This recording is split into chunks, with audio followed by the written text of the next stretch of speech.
Pemirsa, jenazah tersangka kasus ujaran kebencian Maher Atuway Livi atau Sony Eranata dekat dengan makam Syekh Ali Jaber. Maher meninggal dunia di Rutan Salemba, cabang Bareskrim Polri semalam.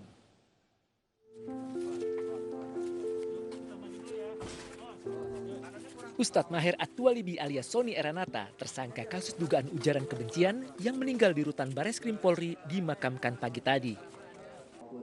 Maher dimakamkan di Kompleks Pemakaman Pesantren Darul Quran di Cipondoh, Tangerang, Banten milik Ustadz Yusuf Mansur. Makam Maher berdekatan dengan pendakwah kondang Syekh Ali Jaber yang meninggal pada 14 Januari lalu. Ya alhamdulillah, mungkin kedengeran kali sama keluarga bahwa di sini tuh bagus, baik karena banyak doa kan dari santri dan proses perizinan dan yang lain-lainnya mudah.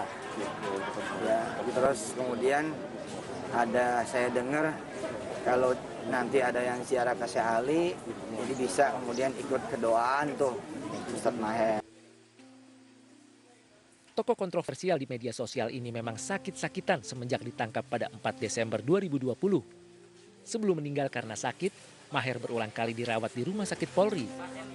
Sementara keluarga sempat meminta Maher dirawat di Rumah Sakit Umi Bogor pekan lalu.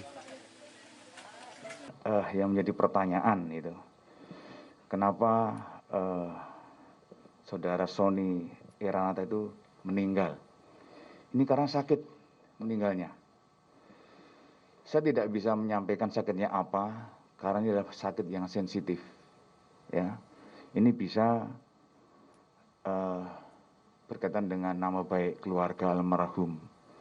Ya, jadi kita tidak bisa menyampaikan secara jelas dan gamblang sakitnya apa, karena penyakitnya adalah sensitif. Ini masalahnya penyakitnya.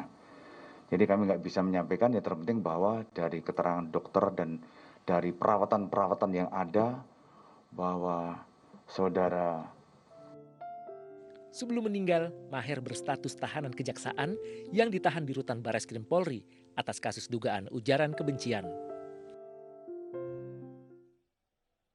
Sony Eranata alias Ustadz Maher atau Libi sebelumnya merupakan penceramah yang kontroversial. Maher dikenal lantang dan berpolemik di media sosial hingga akhirnya berurusan dengan polisi.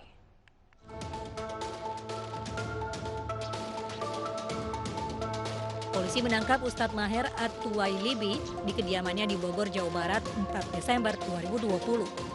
Polisi menetapkan Maher menjadi tersangka atas kasus dugaan ujaran kebencian karena cuitannya di Twitter dinilai menyinggung tokoh NU Habib Lutfi bin Yahya. Dia dijerat Undang-Undang Informasi dan Transaksi Elektronik dengan ancaman 6 tahun penjara.